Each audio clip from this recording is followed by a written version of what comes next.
si abandi lelo sommaire exact toujours banda émission na show na nena ko sakanate parce que bondi melanga ta moi moké cher internaute nga mutu na yebisa kabino que Lamuka c'est déjà mort et enterré. Ça fait combien de temps na yebisa kibino que Lamuka c'est déjà mort et enterré. Botala lelo na kati ya République démocratique du Congo bitumba. Bomoni mboko yo na yebite nzambe fois sala na yebisa kabino bo sambela ka makasi pour na chef de l'état. Bo sambela ka makasi pour na Congo. Mboka ezali convoité. Ezali lokola bozana mwasi moko ya kitoko na quartier Mobimba oyo so batikali ba Yenqueen maintenant batu nyonso balinka ka bazwa mwana mwasi wana. C'est ça le Congo. Donc tomoni bitumba awa ba Rwandais, ba Ougandais, ba Bundi na kati ya Congo ba yako sisa ba règlement des comptes na bango na Congo na entrée ya Fidel. Makobola consort boyebi. Lelo politiquement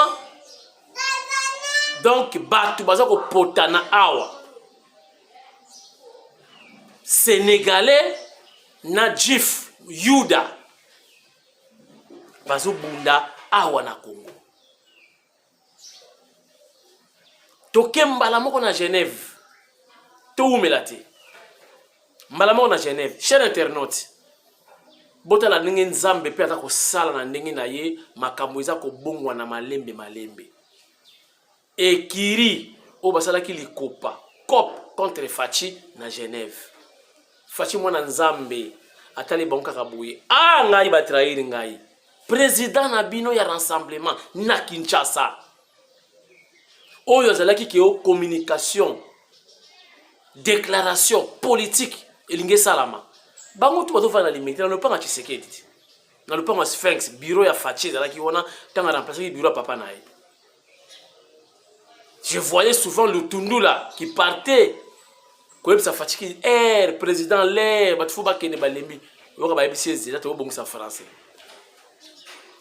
tout corriger bango tu bafandi o nyoso boyebiwe ya rassemblement bato vanda bato la Fachi a kozwa décision babongisi français eza kitoko boto sa la déclaration lelo bo balukiliye boko bimisa muto za na parti politique donc il y a 20 personnes à comme candidat unique ya opposition tala kindo qui ebima ki na miso bato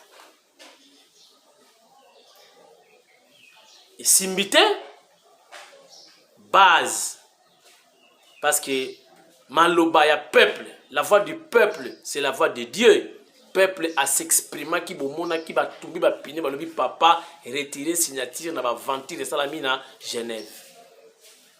Lokola Fachi ayoke la ka base Fachi ayoka ki base a retirer signature yango ememie na présidence de la République lelo Fachi numéro 1 ya RDC numéro 1 ya Afrique.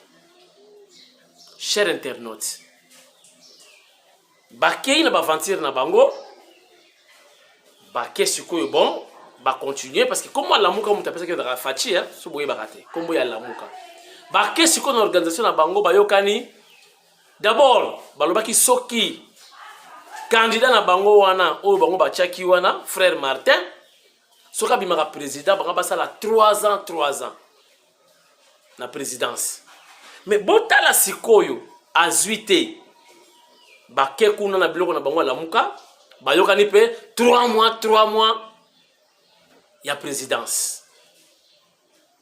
Frère Martin a reçu aussi les sawa 3 mois na ye. Ndenge basala ka ba poste moko rotatif.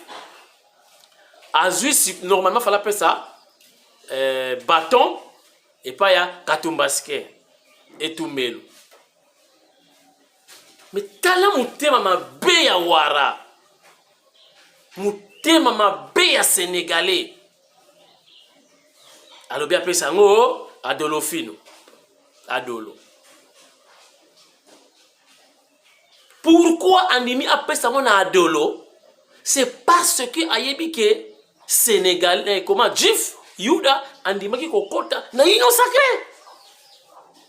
Donc pour na frère Martin lokola Muyuda Jif a contacté la union sacrée, donc a commis ennemi géré. Donc l'ami de mon ennemi, c'est mon ennemi. Et pourtant, il y a financé qui campagne à l'américaine. Pour Abima, président, candidat unique, made in Genève. Loko la kakandima qui kokene la union sacrée, on a yé et donc fois où nous mbasekula. Neto le balagintado donc fois où nous mbasekula donc kufaka lelo lobi musika daïga lelo. Donc a préféré à passer bâton de commande, de commandement voulais-je dire, et pas ya Adolo, mais Muyuda a koki kozala président ya la mukate. Bomoni.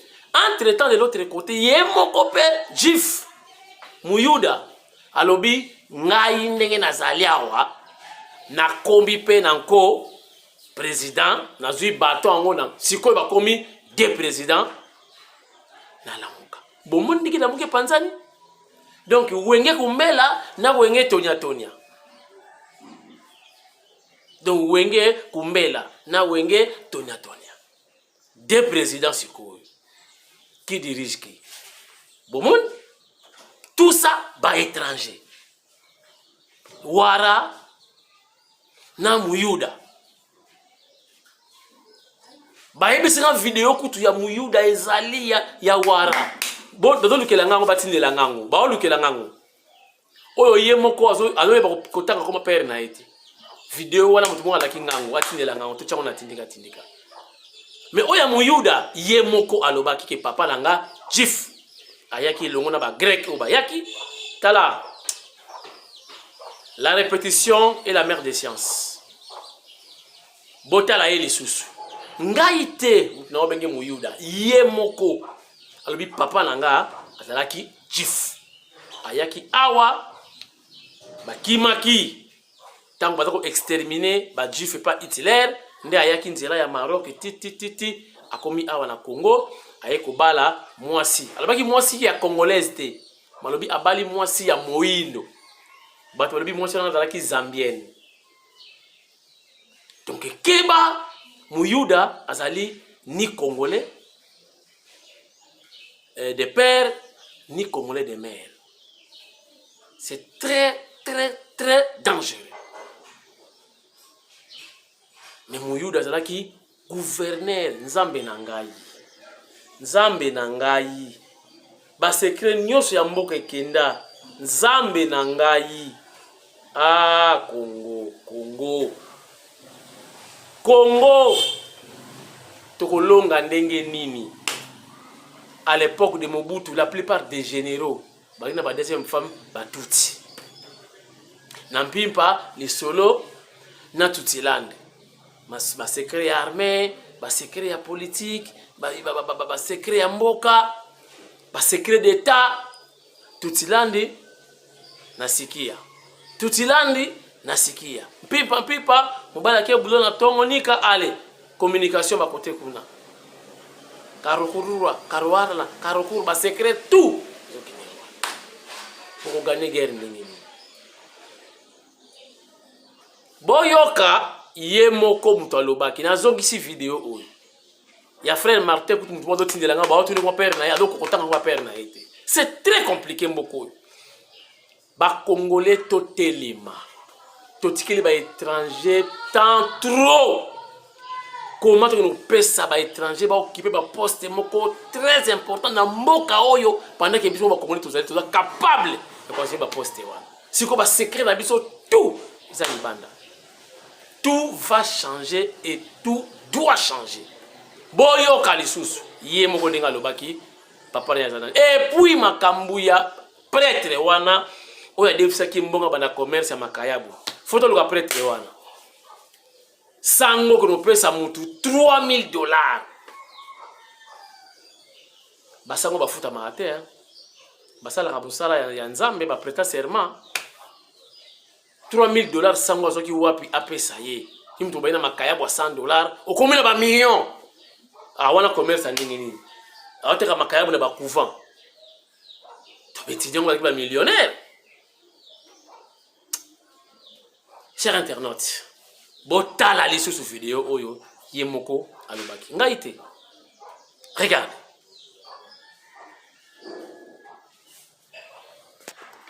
Et j'ai commencé la pêche et voilà, j'ai dû gagner mon argent ici, très jeune. C'est la rivière ici qui m'a apporté la chance dans ma vie. Donc j'ai dû faire des économies à partir de $100 et je suis venu acheter le poisson salé. Quand je suis venu acheter le poisson salé, je suis allé livrer à l'internat de la Kafoubou chez un prêtre. Il m'a payé $600 et il était très content de la qualité de mon poisson. Il m'a demandé s'il pouvait me donner un prêt pour amener plus de poissons parce que c'était de la très bonne qualité. Je dis, un prêt de combien? 3000. J'ai eu peur d'avoir un prêt de $3000. Ça, c'était vers les années 85. J'ai revendu ce poisson à $16 000. Et donc là, j'ai senti que je pesais un peu. C'était beaucoup d'argent à l'époque, $16 000. Et il m'a cherché des contrats dans tous les internats. Et quand il m'a cherché des contrats dans tous les internats, je me suis retrouvé peut-être avec 50 ou $60 000. Mais chérie, je ne dormais pas. Dans la chambre, tout le temps, j'étais obligé de compter l'argent. Quand j'ai quitté, je n'avais plus sommeil, j'étais obligé de compter l'argent. 3 mois après, je suis allé à la BCDC demander un prêt pour avoir un nouveau camion. Et j'ai acheté un nouveau camion. Et 6 mois après, j'avais 10 camions. Et j'ai fait mon premier $1 million sur la rivière Luapula, c'était vers les années 88. Bon, si je mets tous les contrats que j'ai dû avoir quand j'étais très jeune, c'est peut-être, pour ne pas exagérer, pas moins de $70 millions. Et le papa faisait la pêche aussi, il était aussi dans la pêche, tout le monde était dans la pêche. Donc nous sommes le produit du poisson. Et le papa, il a fait fortune dans il a fait un peu d'argent, il a fait quand même beaucoup d'argent dans le poisson, comme tous les Grecs qui sont venus à l'époque, tous les Juifs qui sont venus. Quand Hitler s'attaquait à la communauté juive, donc c'est à ce moment-là que mon père a dit fuir. Il a fui donc de Rhodes là où il était. Il s'est retrouvé au Congo, il est passé par le Maroc, tout ça. Et donc c'est quelqu'un qui a perdu ses parents très jeunes, à l'âge de 19 ans, dans le camp de concentration. Mon père, quand il est arrivé, il a commencé dans ses affaires propres, donc dans la pêche, il faisait la pêche. Ma mère a rencontré aussi mon père dans ces villages, et voilà. À l'époque, c'est pour vous dire que mon père n'était pas raciste, parce que pour avoir une femme noire, c'était très difficile pour un blanc d'avoir une femme noire. Il fallait compter vers les années 42, 43, avoir une femme noire. Mais mon père a eu ce courage-là et il était en même temps juif. Pour avoir une femme noire, c'était très difficile. Ils se sont rencontrés ici.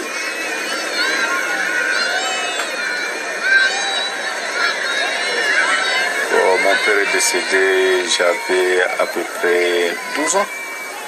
Et il est enterré ici? Non, mon père n'est pas enterré ici, il est enterré à Natania. Natania, c'est Israël. Je vais de temps en temps. Il était aussi dans la pêche, tout le monde était dans la pêche. Donc nous sommes le produit du poisson. Et le papa, il a fait fortune dans il a fait un peu d'argent, il a fait quand même beaucoup d'argent dans le poisson, comme tous les Grecs qui sont venus à l'époque, tous les Juifs qui sont venus. Quand Hitler s'attaquait à la communauté juive, donc c'est à ce moment-là que mon père a dit fuir. Il a fui donc de Rhodes là où il était. Il s'est retrouvé au Congo, il est passé par le Maroc, tout ça. Et donc c'est quelqu'un qui a perdu ses parents très jeunes, à l'âge de 19 ans, dans le camp de concentration. Mon père, quand il est arrivé, il a commencé dans ses affaires propres, donc dans la pêche, il faisait la pêche. Ma mère a rencontré aussi mon père dans ces villages, et voilà. À l'époque, c'est pour vous dire que mon père n'était pas raciste, parce que pour avoir une femme noire, c'était très difficile pour un blanc d'avoir une femme noire. Il fallait compter vers les années 42, 43, avoir une femme noire. Mais mon père a eu ce courage-là et il était en même temps juif. Pour avoir une femme noire, c'était très difficile. Ils se sont rencontrés ici.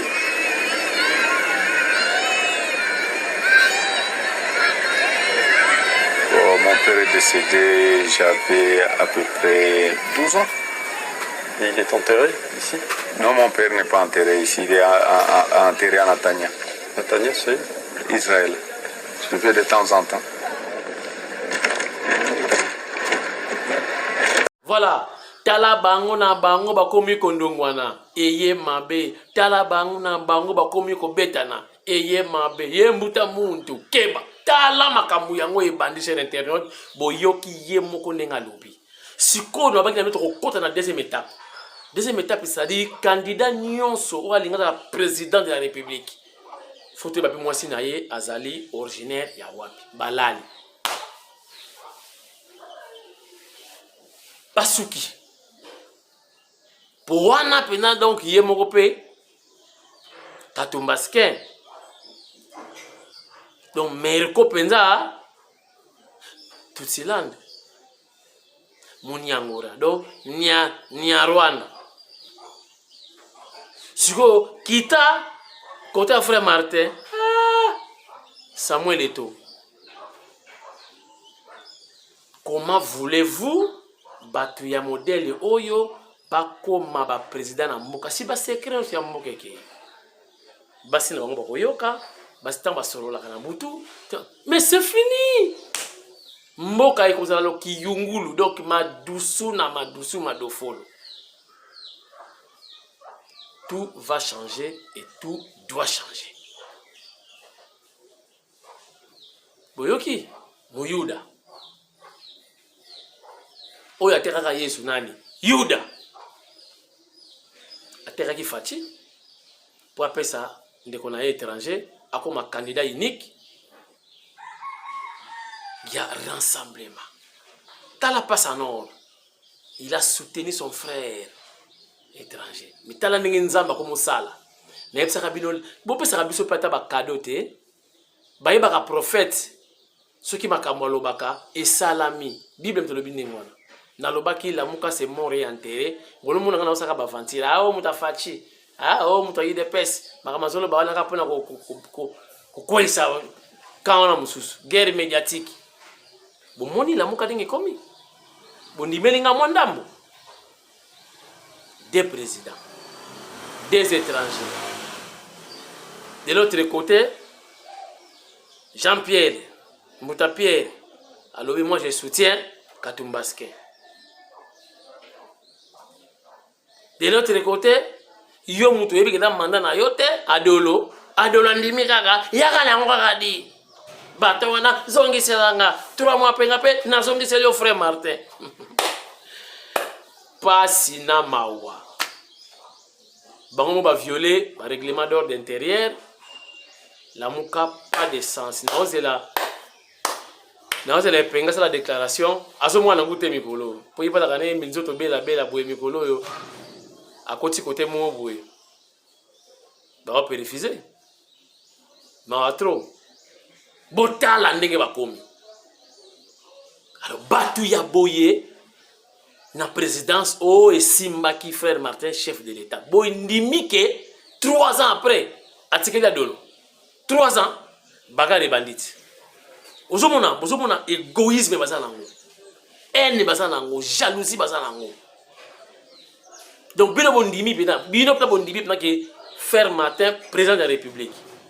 3 ans après, on dit que c'est dans cette élection à Dolo, tu peux Katumbaske, à comme président de la République. L'issue. Sentante. Vous la face. Vous la face na yé. 100 ans à concéder Hitler.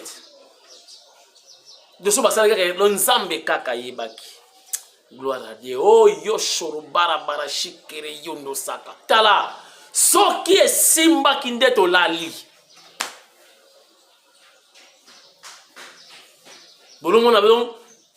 Ba warao ba tekaka ba mayaka na zandu. Yo kabana buruku mesa komina Gombe.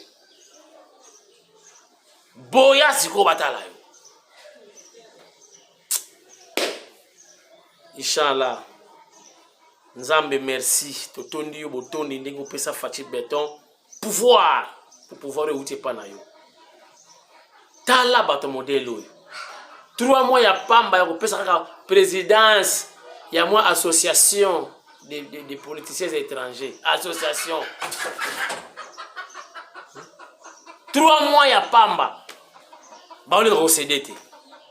3 mois l'équipe qui a négocié. Mais t'as là 3 mois ya pamba oyo. Frère Martin lui coupé ça. Bah complice n'a été. Bon, je suis présidence de la République, ça allait être pire. Bon, il y aura guerre de Bimina Congo. Guerre quoi?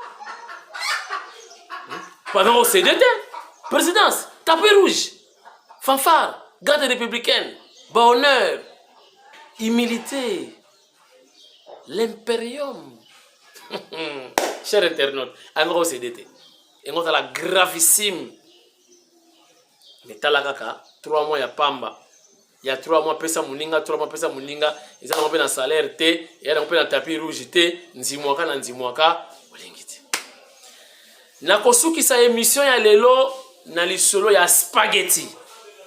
Boyoki sango batindeli ngango na mutu moka poto, mutu wana donc mutu pina ya lamuka ya haut niveau tala batampo apakula produit azika. Donc manque d'information akalisa kisoka pakoli produit lokata na poto na Londres akokoma mundele na yebisa ki déjà makambo spaghetti o ba oteka spaghetti na mabele bafungoli bakoma otanda mais mutu atandi ye moka monike a diviser ngo ateka et puis spaghetti ezali ba aliment moko préféré na Congo te babenga ngo masa na Luanda na Angola botu na bango balinga spaghetti baba fani mingi ba portugais baba linga mingi spaghetti masa soke zangi na ndaku ya shungu mobulu sutika bana bazali bana na Angola bana baliaka onka ndenge wana otie madesu likolo atu madesu ko mbela na mobiente les Angolais aiment ça bana balinga ngo masa osalika kana ni spaghetti wana okalingi matabela hein soso oyelemba okalingi ka otie likolo kuna mwana ya muzombo donc journée leki nango. Mais awa beso bukula badive fula mpungu fufu mapa mikate oui mais au spaghetti muto kati yango yemo ka fongoli spaghetti bon natanga mobuto ba kata tomate awa na kabila peti linza tomate ba kati ezala ki kuta ezala soso te ba division par 4 ba tiena na sachet ba lingi boloko la ne bateka mafuta balingi batie mwa boye tomate donc ozuka ka so mi Thomson moko ya onka osela ka sauce ya Thomson na nesili kutu natanga fachi na zomona ngote ndani tomate bakata na Angola pe koma ki tomate bakata na fana na Luanda. Voilà cher internaute mama wana chaki spaghetti na se afungoli sachet yemo kwa yebi pourquoi mais c'est qui demande ba client biso honnête ngana ko sala 2 ans na spaghetti te mais chaque tongo mama na bana so abeteli ngai bukula aza à l'aise na bambi yango na tongo na kangi journée na l'équipe ngana bilaka nga ti rafe to benga déjeuner ka rarement neti leo na déjeuner ngana lingana na tongo badive ya motoliongo grand moto na mi bambi yango na démarrer car na bimi à l'aise journée fani na kangi journée mais spaghetti na éviter congolais ni libna oyo bina aliaka spaghetti professeur Nyange yo oliaka spaghetti bina mingi ndenge yo zawana ça fait combien d'années les spaghettis combien d'années combien de mois même 6 mois boyoki ya outil est donc aza moi na Bayer outil est donc 6 mois nanu kutalia na spaghetti te donc voilà il y a pas de débat itali fachite itali bouclier boka longola ki spaghetti na ye amoni ka teka ngo soki ndenge mais parce que teka maki parce que spaghetti awa ezala na top te na hit parade ya damage spaghetti ezala raté bisa wa molongo kintoka kikwang badive boule nationale na loso kutu oui lo ba loso pourtant ba tete la ebele ba mende o malanga ba cheo kitundu ba Frank Diongo ba sa ebele ba tete la bango nde baliaka na bango loso biso bantando bato fufu na baluba biso na bakwanga makemba bangala spaghetti banani baliaka. Bon, merci beaucoup. C'est juste pour la kolongo la makambo na bangai ba kotsa ngo fatina mutu oh non spaghetti bona boete. Voilà, etali mutu ye mo mona ka alongo la bambanzi wana abana koteka ezaka technique commerciale na ça n'a rien à voir avec les pays, ça n'a rien à voir avec Fachi. Chers internautes, émission Sili na sepelni botali ngai na ebisi bino la muka c'est déjà mort et enterré boyoki yango. Donc Nzambe a punir bango bapanzani ngana monanga déjà musika. Et comme il wenge. En tout cas, bon ça va bien. Bon dimanche à tout le monde. Bon lundi. Bon début de semaine. Tout ça va bien. Biso nabino. Merci nabao nyo so bachaka biso poids. Tout à kinkamba tozo ngaso Congo central. Redynamisation ya parti UDPS. Secrétaire général Augustin Kabouya se prépare déjà pour Kisantu. Croyez-vous que Kamouassi ne sera pas là? Kamouassi sera bel et bien là avec sa caméra. On est la live depuis Kisantu. Na ko interviewer batu nyonso na Kintandu. Et boko yoka ni bako nyati kisa Kintandu kuna. Na hivi ke baluba ibele bako mo se planer na ba Kintandu. Ba soyez les belé ba se planer na ba Kintandu. C'est Kintandu le baka rarement en public. Mais tout comme qu'on valorise peu langue na biso n'espère bien à travers Tindika Tindika. Merci Rifin Kisombe, merci Papi Kelly. Tokutani certainement lundi ou mardi dans un prochain